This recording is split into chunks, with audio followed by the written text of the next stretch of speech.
నవమాసాలు మోసిన తల్లి తన బిడ్డ ఏ విధంగా జన్మించాలి అని అనుకుంటుంది. సహజంగా తను కన్సీవ్ అయిన మొదటి దినం మొదలుకొని డెలివర్ అయ్యేంత వరకు కూడా గెస్టేషన్ పీరియడ్ అంటాం కదా, ఆ డెలివర్ అయ్యేంత వరకు కూడా తల్లి పడుతున్న జాగ్రత్త కానీ, పడుతున్న బాధ కానీ, వేదన కానీ మనకు తెలుసు. ఆ బిడ్డ క్షేమము కొరకు ఆ బిడ్డ దినదినము చక్కగా ఆరోగ్యంగా ఎదగాలని తను తీసుకుంటున్న జాగ్రత్తలు మనకు తెలుసు.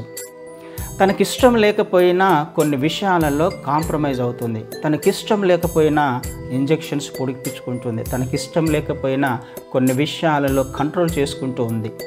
ఆహారం విషయంలో కావచ్చు కదండి, ట్యాబ్లెట్స్ విషయం, ఇంజెక్షన్స్ విషయంలో కావచ్చు, ఏ విషయంలో అయినా తను తీసుకుంటున్న జాగ్రత్తలు, తన సాక్రిఫైస్ని మనం ఒకసారి ఆలోచన చేస్తే ఎందుకు ఇంత జాగ్రత్తలు తీసుకుంటుంది, ఎందుకు ఇంత బాధపడుతుంది, ఎందుకు ఇంత వేదన పడుతుంది అని ఒకసారి ఆలోచన చేస్తే తన బిడ్డ యొక్క క్షేమం కొరకే కదా. ఈ 9 మాసాలు ఎంతగా తను బాధపడుతుందో, బాధను అనుభవిస్తుందో, ప్రసవ వేదనతో ఆ బిడ్డను కంటూ ఉందో, డెలివరీ అయిన తర్వాత ఆ బిడ్డను చూసుకొని తల్లి ఈ బాధలన్నీ మర్చిపోతుంది కదండి.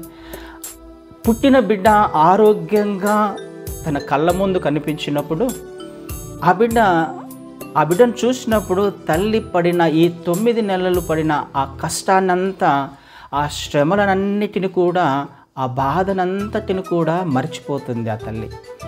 ఎప్పుడు కళ్ళ ముందు బిడ్డ ఆరోగ్యంగా పుట్టినప్పుడు కదండి. 2 అవకాశాలు ఉంటాయి.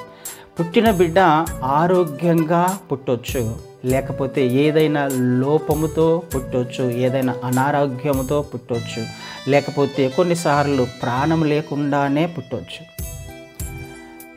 ఆ తల్లికి ఎప్పుడు సంతోషం కలుగుతుంది? తను పడిన ఈ ప్రయాస అంతా ఎప్పుడు మర్చిపోగలుగుతుంది?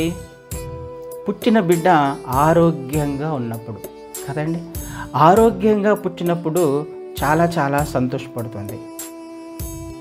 ఒకవేళ పుట్టిన ఆ బిడ్డ అనారోగ్యంతో పుట్టింది అనుకుందాం, ఏదైనా లోపంతో పుట్టింది అని అనుకుందాం, లేకపోతే జీవం లేకుండా పుట్టింది అని అనుకుందాం, ఎంత బాధపడుతుంది ఆ తల్లి. ఇందుకోసమా నేను ఇంత 9 మాసాలు మోసి నా బిడ్డను కనింది, ఇందుకోసమా ఈ విషయాన్ని చూడడానికా అని ఎంతో బాధపడుతుంది కదండి, ఎంతో వేదన పడుతుంది.